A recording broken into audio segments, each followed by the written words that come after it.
2011. Earth's 7 billionth resident was born into a world of contradiction and change. There could be enough food for all, yet 1 billion are still hungry.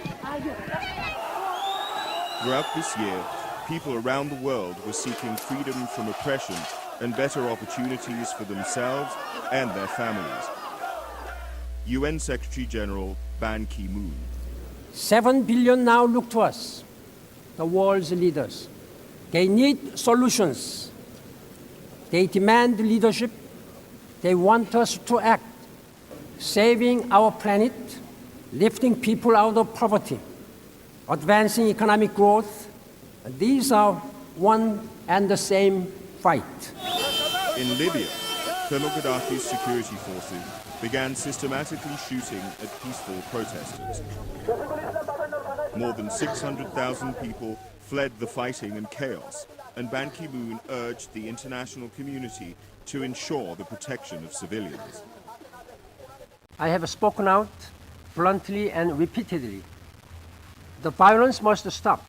In March, the Security Council adopted a resolution with 10 yes and 5 abstentions to take all necessary measures to prevent further attacks and the loss of innocent lives in Libya. Susan Rice, permanent representative of the United States. The Security Council has authorized the use of force, including enforcement of a no-fly zone, to protect civilians and civilian areas. Soon, NATO began a bombing campaign. UN humanitarian agencies delivered vital supplies to the population. With casualty numbers rising, Russia's ambassador Vitaly Churkin voiced his concern. Любое превышение устанавливаемого ею мандата, непропорциональное применение силы. In October, Libyans greeted the death of the dictator with celebratory gunfire.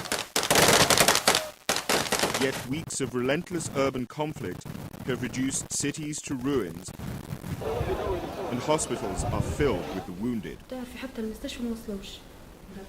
Secretary General Ban Ki-moon and the President of the General Assembly, Nasir Abdulaziz Al-Nasser, made an historic visit to Libya.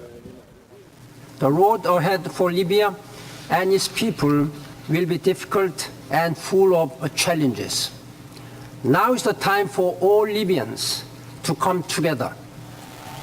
In Syria, pressure was on for President al-Assad to step down after thousands of people were killed in pro-democracy protests. The General Assembly voted on a resolution condemning Syria for the ongoing violence and called for the government to end all human rights violations. People in the streets of Ramallah cheered the news that their president, Mahmoud Abbas, had presented an application for full UN membership to Ban Ki-moon. After 63 years of ongoing tragedy, enough. The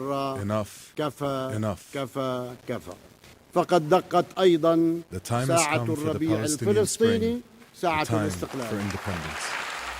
Israeli Prime Minister Benjamin Netanyahu. We have to stop negotiating about the negotiations. Let's just get on with it. Let's negotiate peace. Meanwhile, on the ground in the occupied Palestinian territory, housing demolitions for Israeli settlement building continue. On to item 40, request for the admission of Palestine to UNESCO. UNESCO granted Palestine full membership. The decision is adopted in Hama. Leading to the withdrawal States of America US funding takes the floor for the organization. to express our strong opposition to this resolution. In July, the newborn country of South Sudan became the 193rd member state of the United Nations. After decades of civil war in Africa's largest country, the UN helped organize a referendum on unity or separation. At over 100, Rebecca Kadi was one of the oldest voters to take part. She was telling me, after I vote, if I'm dead, I will be very, very happy, because I finished everything. Over 99% supported separation, and on the 9th of July, a new country was born. Like any newborn, South Sudan needs help. Together, South and North must face their common future as partners, not rivals. Still, tension persists in the border regions. 4,200 Ethiopian troops were authorized by the Security Council to provide the much-needed peacekeeping force. In 2011, more than 120,000 UN peacekeepers were deployed in 16 missions on 4 continents. Dozens died in the line of duty. In Afghanistan, 7 UN staff members were killed when a crowd of 3,000 people protesting against the burning of the Quran in the United States turned violent. Only days later, a plane crash in the Democratic Republic of the Congo took the lives of 35 UN personnel. And in Nigeria, 18 people were killed in a terrorist attack in the UN office in the country's administrative capital, Abuja. In Liberia's presidential elections, the UN mission deployed ground troops and increased air patrols to improve security and reassure citizens as they went to the ballots. Voters turned out undeterred, despite some clashes that prompted the boost in security.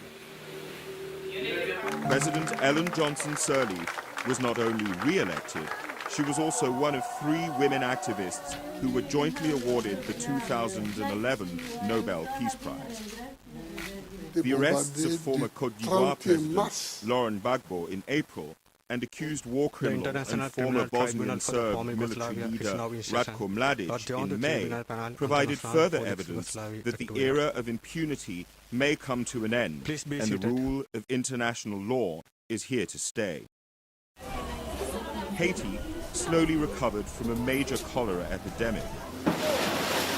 1 year after the devastating earthquake, 40% of the 10 million cubic meters of rubble have been removed. The UN Development Programme and other UN agencies created jobs in a pilot project to transform some of the debris into gravel to build new homes and schools. UNICEF brought in supplies. Now, 140,000 children who have never been enrolled before are going to school. Haiti's new president, Michel Martelly. Step by step, we are going forward on the way to bring every child to school for free. Thailand has seen the worst flooding in 70 years. Unusually heavy rainfall left large parts of the country, including the capital, Bangkok, inundated. A report by the Intergovernmental Panel on Climate Change warns that global warming will cause more extreme weather, more floods, more heat waves, and more droughts. In Somalia, war and the worst drought in decades uprooted 1.5 million people. The World Food Programme opened feeding centres, bringing relief to millions in desperate need. Executive Director, Josette Sheeran. It's very dangerous and risky, but we have to reach people. Hundreds of thousands of Somalis walked for weeks to Kenya. But many didn't make it. The Dadaab refugee camp, the world's largest, became the 3rd biggest city in Kenya, with almost 500,000 residents. The UN's refugee agency, UNHCR, airlifted thousands of tents to ease the overcrowding. Famine has spread over Somalia, but the consequences of the drought affected the whole Horn of Africa. These farmers lost half of their livestock and food supplies are running out. We live on palm nuts. There is nothing more to eat. UNICEF is scaling up nutrition and water lifelines, but planning and investment is what's needed to build long-term food security. The planet could easily feed 7 billion people, yet millions continue to starve.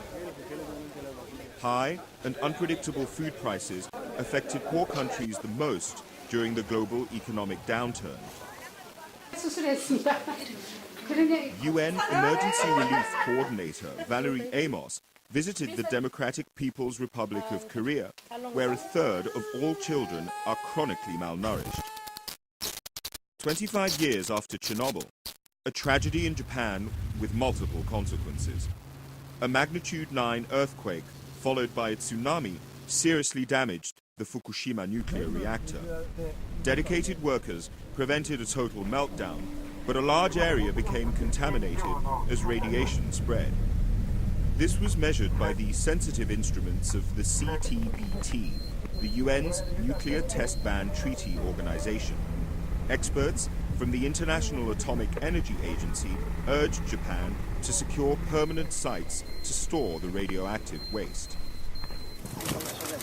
Visiting the victims, Ban Ki-moon pledged to keep nuclear safety high on the international agenda. Nuclear accidents respect no borders. We must treat nuclear safety as seriously as we treat nuclear weapons. Tensions over Iran's nuclear ambitions have increased since the IAEA reported that the country appeared to have worked on the design of a nuclear bomb and may still be doing secret research. After being unanimously re-elected for a second term in office starting in 2012, Ban Ki-moon declared sustainable development that reduces poverty and preserves the environment as his top priority. 13-year-old environmental activist Felix Finkbeiner told politicians to stop talking and start planting. It is now time that we work together. We combine our forces, old and young, rich and poor, and together we can plant 1 trillion trees. Green economy will be the buzzwords for 2012's Rio+20 Environment Conference in Brazil. 2012 will also be the year of sustainable energy for all, accessible to the poorest of the poor. 7 billion people need clean energy to read, sustainable agriculture to eat, and opportunities and decent jobs to live a life of dignity and prosperity.